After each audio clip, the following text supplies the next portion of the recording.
नमस्कार, बहुत स्वागत है आप सभी लोगों का एक बार पुनः समृद्धि आईएएस के यूट्यूब चैनल पर। और अब की बार मेंस पार जो हमारी श्रृंखला चल रही है इसमें,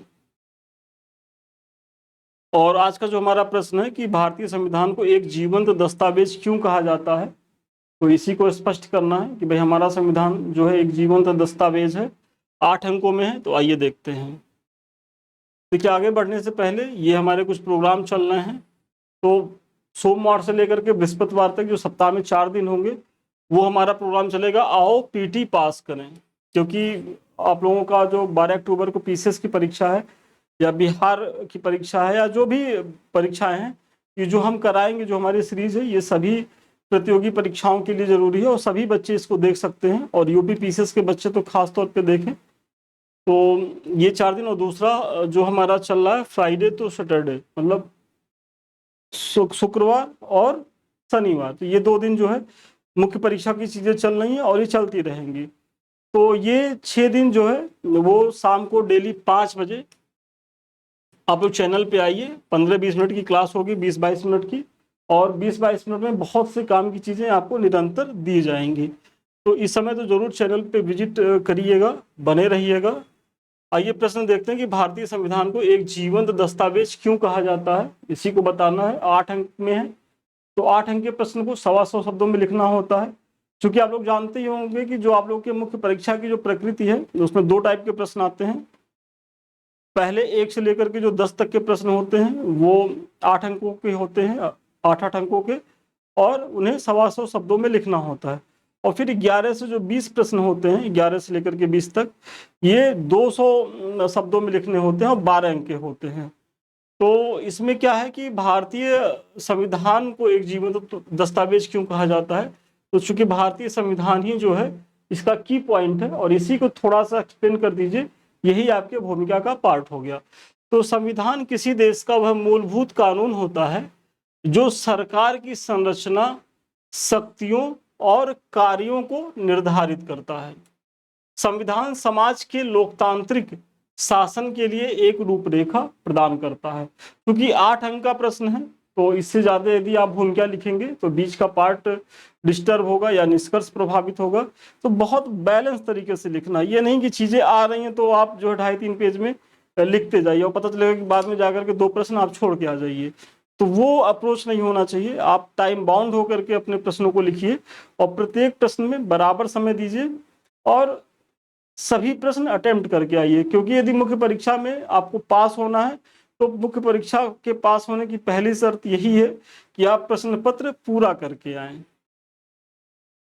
तो भारतीय संविधान के जीवंत दस्तावेज से तात्पर्य है कि, अब देखिए 10 से 12 शब्दों की भूमिका, उसके बाद तुरंत आप जो है अपने प्रश्न के मूल पार्ट पर उतर आइए। तो मूल पार्ट जीवंत दस्तावेज पे है, तो आप यही बता रहे हैं कि भारतीय संविधान के जीवंत दस्तावेज से तात्पर्य है कि संविधान नियमों का एक स्थायी समुच्चय भर नहीं है, बल्कि यह गतिशील साधन है। मतलब जो हमारा संविधान है, ऐसा नहीं है कि बस एक नियम, जो कानून जो लिख दिए गए हैं, बस वही एक उसी का एक स्थायी दस्तावेज नहीं है, बल्कि ये परिवर्तनशील है। इसमें पुरानी चीजें जो कम महत्व की हैं, जिनका महत्व खत्म हो गया है, उन्हें हटाया जा सकता है और आवश्यकता के अनुसार नए उपबंध, नए प्रावधान जोड़े जा सकते हैं। वही आप यहाँ बता रहे हैं कि मतलब ये गतिशील साधन है। तो गतिशील कैसे होगा? जब इसमें नई नई चीजों का समावेश हो, जो भारतीय समाज की बदलती आवश्यकताओं और आकांक्षाओं के अनुरूप जो है विकसित हुआ है। मतलब हमारा संविधान जो है आज भी अपने नए नए कलेवर को धारण कर रहा है। तो क्यों? क्योंकि जैसे जैसे हमारे समाज की आवश्यकताएं बढ़ रही हैं, तो वैसे वैसे चीजें इसमें बढ़ती जा रही हैं। सितंबर 2023 तक संविधान में 106 बार जो है संशोधन हो चुके हैं। वेरी इंपॉर्टेंट है। मतलब अगर जीवंत दस्तावेज है तो इसका सबसे बड़ा प्रमाण क्या है कि हमारा जो, हमने अभी तक 106 संविधान संशोधन कर लिए हैं।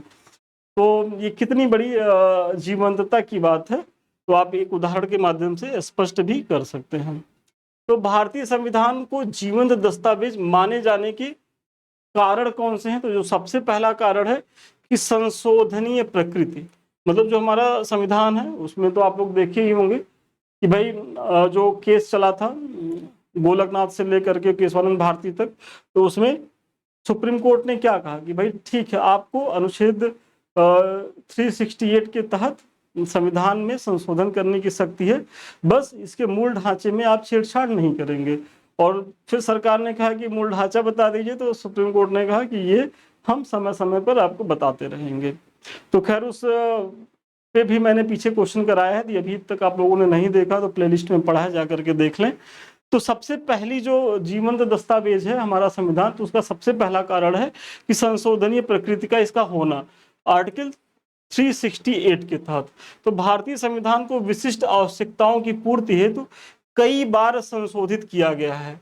और अब इतना कहने से तो काम नहीं चलेगा जब तक आप इसके पीछे कुछ उदाहरण नहीं देंगे। और हम बार बार जो हमारे मेंस आंसर राइटिंग में जो बच्चे हैं उनका अगर हम नंबर काटते हैं तो वहां हम लिखते हैं कि आप अपनी बातों को पुष्ट करने के क्रम में तर्कों तथ्यों का उपयोग जरूर करें। क्योंकि अगर आप कोई दावा कर रहे हैं और उसके पीछे कोई प्रमाण नहीं दे रहे हैं, कोई उदाहरण नहीं दे रहे, तो आपका दावा जो है वो कहानी लगेगा, और कहानी लिखने से कभी भी आप मुख्य परीक्षा पास नहीं करेंगे।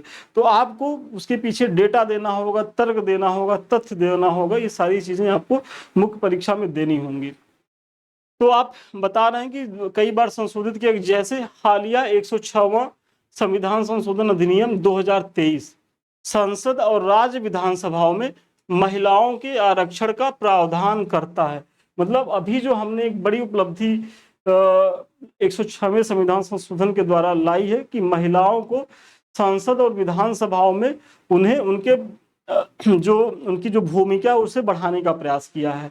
तो ये एक बड़ी महत्वपूर्ण भूमिका है, और ये हमारे संविधान के संशोधन की प्रकृति के कारण ही संभव है। यदि हमारा संविधान ऐसा होता कि जो लिख दिया गया वो ब्रह्म वाक्य हो गया, अब उसमें कोई छेड़छाड़ नहीं हो सकती, मतलब न तो उसमें जोड़ा जा सकता है ना घटाया जा सकता है। तो सोचिए आज कितनी धार्मिक पुस्तकें हैं जो प्रत्येक धर्म की हैं, उसमें कुछ कुछ चीजें ऐसी लिख दी गई हैं। मतलब अब आप बाइबल का उदाहरण लें, उसमें तो ये कहा गया है कि जो सूर्य है वो मतलब हमारी जो पृथ्वी है वो स्थिर है और सूर्य उसका चक्कर लगा रहा है। लेकिन अब अगर उसमें परिवर्तन की गुंजाइश होती तो आज वैज्ञानिक समय में तो सभी लोग जान रहे हैं कि नहीं, सूर्य जो है वो स्थिर है और हम जो है उसका मतलब हमारी पृथ्वी जो है उसके चारों ओर घूम रही है। लेकिन अब वहां आप छेड़छाड़ नहीं कर सकते। इसी तरीके से जो कुरान है वहां भी, या हमारे जो धार्मिक ग्रंथ है वेद पुराण, वहां भी संशोधन नहीं किए जा सकते।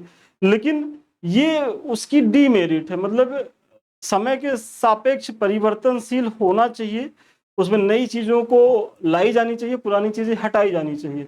लेकिन वो वहाँ ये लिबर्टी नहीं है जो धार्मिक पुस्तकें हैं। लेकिन हमारा संविधान जो है ये लिबर्टी देता है कि भाई हमको जो है वो नए नए कलेवर में आवश्यकता के अनुसार आप लोग लाते रहिए। और यही प्रयास किया गया 106वें संविधान संशोधन के द्वारा। मतलब इसके पहले जो भी 105 संविधान संशोधन हुए वो भी बहुत महत्वपूर्ण संविधान संशोधन थे। तो उदाहरण तो अब सबका दे नहीं सकते, तो लेटेस्ट जो हुआ है इसी को आप दे लीजिए।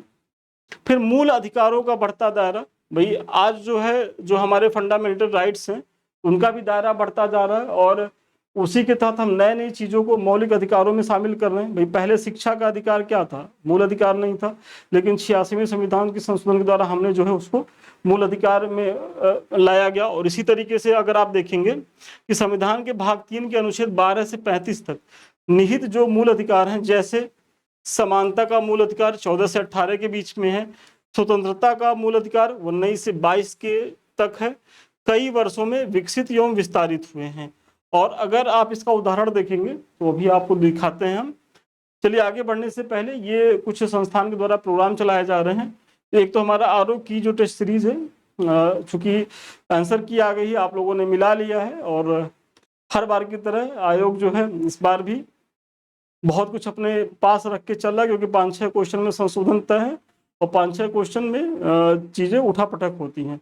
इसलिए 22-23 वाला भी एकदम पूरी तरीके से आसान्वित रहे कि वो पीटी लिख सकता है, और 27-28 वाला भी मतलब उसके साथ भी मिस हैपनिंग हो सकती है। तो ऐसी स्थिति में क्या है कि भाई आपके पास पढ़ना ही है, क्योंकि जो चीजें आयोग के हाथ में हो तो आयोग करेगा ही, और वो करता ही आ रहा है, उसमें हम आप बहुत कुछ कर नहीं सकते।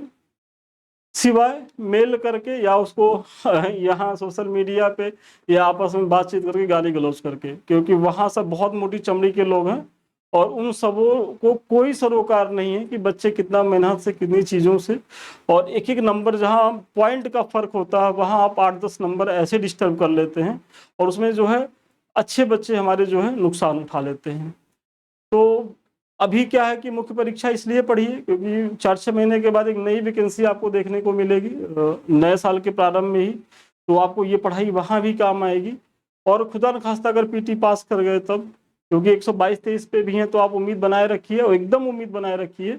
अगर चीज़ें होंगी तो देखिए मेरिट जो जाएगी वो 125-26 123 से लेकर के 127 के बीच में ही रहेगी, ये लिख के ले लीजिए, 123 से 27 के बीच में ही मेरिट रहेगी। लेकिन अब ये डिपेंड करता है कि उस उठापटक में कौन बचता है, कौन डिस्टर्ब होता है। तो ऐसी स्थिति में आप यहाँ जुड़ सकते हैं, बैच चल रहे हैं। और दूसरा हमारा जो मुख्य परीक्षा को लेकर के जो मेंटरशिप बैच है ये पेपर 2 से शुरू हुआ, तो अभी 4-5 ही टेस्ट निकले हैं। तो यदि अभी तक आप लोगों ने ज्वाइन नहीं किया तो इसे ज्वाइन करिए। यहाँ क्या है कि डेली आपको प्रश्न दिए जाएंगे, आप इस तरीके से लिख करके दिखाएंगे, जो भी कमी रहेगी वो बताई जाएगी। यदि आपका आधा एक नंबर भी कटा है तो क्यों कटा है, और साथ ही साथ आप कैसे इसमें और ज़्यादा चीज़ों को इम्प्रूव कर सकते हैं। तो इतना बताने के बाद सेम डे ही जो है हम आपको मॉडल आंसर भी देंगे। ऐसा नहीं है कि बस हम मार्किंग कर दिए छोड़ दिए, मार्किंग भी करेंगे, जो कमी रहेगी वो भी बताएंगे और मॉडल आंसर भी देंगे। और हमारा प्रयास है कि जो आपके 1 से लेकर के 6 पेपर हैं, तो यहाँ से पूरा मिला करके हम 750 प्लस प्रश्न करा करके आपको मुख्य परीक्षा में भेजें, ताकि जब आप इतना प्रश्न करके जाएंगे तो बहुत अच्छी स्थिति में मुख्य परीक्षा में आप रहेंगे। क्योंकि आप लोग जान ही रहे होंगे कि मुख्य परीक्षा ही मुख्य है, बाकी तो सब गौड़ है। पीटी आप लोगों को भले लगता है, जो बच्चे अभी तक पीटी पास नहीं किए हैं, कि यार पीटी ही बहुत टफ है, लेकिन सही मायने में पीटी तो केवल एक भीड़ छाटने का जरिया है। पीटी से 4 गुना ज़्यादा परिश्रम मेंस है और असली लड़ाई भी आपको यहीं करनी होगी। तो यहाँ की लड़ाई आप तभी पार पा सकते हैं क्योंकि यहाँ के जो प्रतिस्पर्धी होते हैं आपको उनसे अखाड़े में भिड़ना होगा कि जो ऑलरेडी सेलेक्ट हैं, उन्हें एसडीएम डिप्टी एसपी चाहिए, मतलब वो अपने आप को साबित कर चुके हैं, भाई मेंस इंटरव्यू पास कर चुके हैं, उनका एक लेवल बना हुआ है। दूसरी चीज, आपको उन बच्चों के साथ भिड़ना है कि जो 2-3 मेंस लिख चुके, सॉरी 2-3 इंटरव्यू दे चुके हैं, तो वो भी मेंस पास करके ही गए हैं, इंटरव्यू तक गए हैं, 2-4 नंबर से सिलेक्शन रुक रहा है। फिर आपको उन बच्चों से भिड़ना होगा कि जो एटलीस्ट 4-5 मेंस लिख चुके हैं, तो उनका भी एक आधार बना हुआ है। तो देखिए हम आपको डरवा नहीं रहे हैं, ये मत सोचिए सर ये तो हमको होपलेस कर रहे हैं, हम आपको वस्तु स्थिति से अवगत करा रहे हैं। जो यथास्थिति है उसको जानिए, क्योंकि जब तक आप यथास्थिति नहीं जानेंगे तब तक आप एक रणनीति के तहत काम नहीं करेंगे, और जब तक आप रणनीति के तहत काम नहीं करेंगे तब तक आप जो है सफल नहीं हो पाएंगे। तो मुख्य परीक्षा में यही है कि ठीक है, भले आपको उनके साथ प्रतिस्पर्धा करनी है, लेकिन वाकई में अगर आप शिद्दत से साल भर आंसर राइटिंग कर लेते हैं तो आपका मुख्य परीक्षा कोई रोक नहीं सकता। बस शर्त यही है कि आप मुख्य परीक्षा में जो है प्रश्न छोड़ करके ना, यदि आप छोड़ के आ रहे हैं ये आपकी गलती है। बाकी यदि आप बने रहते हैं, वर्ष भर आंसर राइटिंग कर लेते हैं, तो आप विश्वास मानिए आपको मुख्य परीक्षा में कोई फेल कर नहीं सकता है। तो इसीलिए इस बैच को जुड़िए, इसका लाभ उठाइए। नंबर फ्लैश कर रहा होगा, अधिक जानकारी के लिए आप संपर्क कर सकते हैं। इसके बारे में तो मैंने स्टार्टिंग में ही बताया है कि सोमवार से लेकर के बृहस्पतिवार तक शाम को 5 बजे ये हमारा बैच आ रहा है। बहुत जल्द, हो सकता है कि कल परसों से ही आपको चीज़ों को देखने को मिल जाए। तो आओ पीटी पास करें। और आरओ में तो आप लोगों ने देखा ही है कि कम समय में मैंने जो भी यूपी स्पेशल की चीज़ें कराई, तो यूपी स्पेशल से तो बहुत क्वेश्चन थे नहीं, लेकिन जो थे एकदम बने हैं। साथ ही साथ जो महत्वपूर्ण तथ्यों की श्रृंखला थी, 10 मैंने वीडियो कराया और 10 में से करीब करीब 40 प्लस क्वेश्चंस आपको वहां मिले। आप जा करके सर्च करिएगा, 10 जो मैंने वीडियो कराए वहां से 40 प्लस प्रश्न आपको मिले हैं। तो हमारा ये प्रयास है कि इधर 2 महीने में जो भी महत्वपूर्ण चीजें हैं वो हम यहाँ कराएं आपके साथ, ताकि आपको पीटी में कुछ हेल्प मिले। चलिए आगे देखें। तो जैसे नवतेज सिंह जौहर बनाम भारत संघ 2018 के बाद में सुप्रीम कोर्ट ने संविधान के अनुच्छेद 14, 15, 19 और 21 को पुनः विस्तार करते हुए समलैंगिकता को अपराध की श्रेणी से बाहर कर दिया। तो ये एक तरीके से जो मानव के अधिकारों को लेकर जो हमारे मूल अधिकार हैं उसमें देखिए बढ़ोतरी हो रही है कि नहीं। पहले समलैंगिकता जो चीजें थी वो अपराध की श्रेणी में था, और नवतेज सिंह, पहले तो ये बात जान लीजिए, नवतेज सिंह जौहर बनाम भारत संघ। और सन 2018 में सुप्रीम कोर्ट ने एक लैंडमार्क डिसीजन देते हुए निर्णय दिया कि जो समलैंगिकता है वो अपराध के दायरे में नहीं आएगा। तो ये हमारे संविधान के जीवंतता का ही उदाहरण है। फिर न्यायालय द्वारा परिवर्तनशील व्याख्या, तो उच्चतम न्यायालय द्वारा की गई न्यायिक व्याख्याएं संविधान में नए आयाम को जो है वो शामिल करते हैं। क्योंकि आप लोग जान ही रहे होंगे कि जो हमारा सुप्रीम कोर्ट है या हाई कोर्ट्स होते हैं, तो उनकी जो डिसीजंस होते हैं वो नजीर का काम करते हैं अधीनस्थ न्यायालयों के लिए। और वो बहुत प्रगतिशील को लिए होते हैं, समाज की आवश्यकताओं को ध्यान में रख करके लिए जाते हैं। तो उनकी भी बड़ी उपयोगिता होती है संविधान को जीवंत बनाए रखने में। तो वही आप बता रहे हैं। जैसे उदाहरण इसको देखें तो केशवानंद भारती बनाम केरल राज्य 1973 वाद में उच्चतम न्यायालय में संविधान के आधारभूत संरचना के सिद्धांत को प्रतिपादित किया। मतलब जो आधारभूत ढांचे का सिद्धांत क्या था कि भाई वो कब आया, तो केशवानंद भारती वाद 1973 में आया। और एक कितना लैंडमार्क डिसीजन रहा है, आप लोगों ने तो खूब पीटी में पढ़ाई होगा।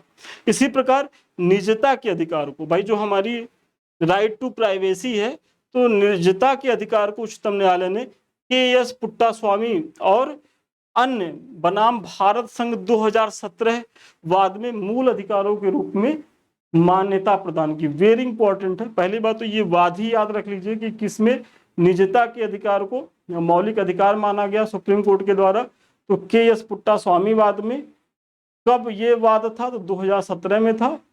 और ये एक तरीके से मौलिक अधिकारों का ही विस्तार है कि भाई हमारी जो प्राइवेसी है ये भी हमारा फंडामेंटल राइट्स है, और यदि इसका वायलेशन होता है तो हम आर्टिकल 32 या 226 के तहत सुप्रीम कोर्ट या हाई कोर्ट जा सकते हैं। ये चीजों का भी आप जो है बताइए। और देखिए उदाहरण आपको भर भर के देना है, मतलब कोई भी आप दावा करिए, तो यदि आप बता रहे हैं कि न्यायालय द्वारा परिवर्तनशील व्याख्या, तो एटलीस्ट कम से कम 2 उदाहरण मैंने दिया। एक तो के.एस. पुट्टास्वामी वाद वाला 2017 वाला, और दूसरा केशवानंद भारती वाद 1973 वाला। तो आप लोग भी ऐसे उदाहरण जरूर दीजिएगा। फिर वैश्विक प्रभाव, वेल्लोर नागरिक कल्याण फोरम बनाम भारत संघ 1996 वाद में उच्चतम न्यायालय ने पर्यावरण एवं विकास पर रियो घोषणा 1992 से प्रेरणा लेते हुए स्वच्छ पर्यावरण के अधिकार को स्वीकार किया। मतलब जो हमारे न्यायालय है, मतलब हाई कोर्ट हुआ या सुप्रीम कोर्ट, तो वैश्विक स्तर पर जो चीजें घटित हो रही हैं, जो महत्वपूर्ण चीजें हैं, उससे भी प्रभावित होती हैं। और एक इसका महत्वपूर्ण उदाहरण ये है कि मतलब स्वच्छ पर्यावरण के अधिकार को भी जो है हमने हमारे जो हाई कोर्ट्स हैं या सुप्रीम कोर्ट्स हैं, इसको जो है एक्सेप्ट किया है। तो इस प्रकार उपयुक्त विवरण से स्पष्ट है कि भारतीय संविधान स्वयं को परिष्कृत एवं परिमार्जित करता रहता है, जो इसकी जीवंतता का उदाहरण है।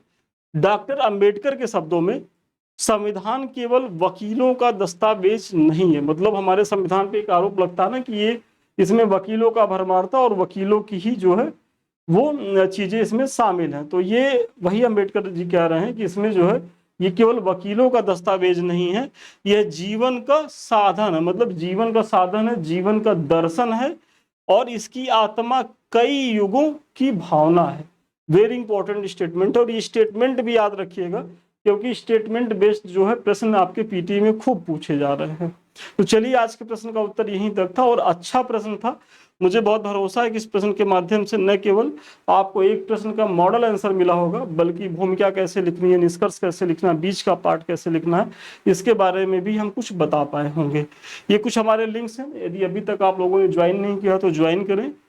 ये समृद्धि IAS का टेलीग्राम है, साथ ही साथ हमारे 2 यूट्यूब के चैनल है। एक तो समृद्धि IAS का यूट्यूब, दूसरा संदीप मिश्रा ऑफिशियल। ये दोनों चैनल आपके हैं। यदि अभी तक आप लोगों ने सब्सक्राइब नहीं किया है, इसे सब्सक्राइब करें, क्योंकि यहाँ डेली आपको पीटी मेंस या जो भी परीक्षाएं होंगी उससे संबंधित महत्वपूर्ण क्लासेज आपको देखने को मिलेंगी। और अधिक जानकारी के लिए, हमसे बात करने के लिए, हमारे किसी बैच से जुड़ने के लिए, या आप कोई सुझाव देना चाहते हैं तो उसके लिए भी 7303307507 पे आप संपर्क कर सकते हैं। तो चलिए आज के लिए इतना ही। पुनः मिलते हैं नए वीडियो में नए क्लास के साथ। तब तक के लिए धन्यवाद, शुभकामनाएं आपको।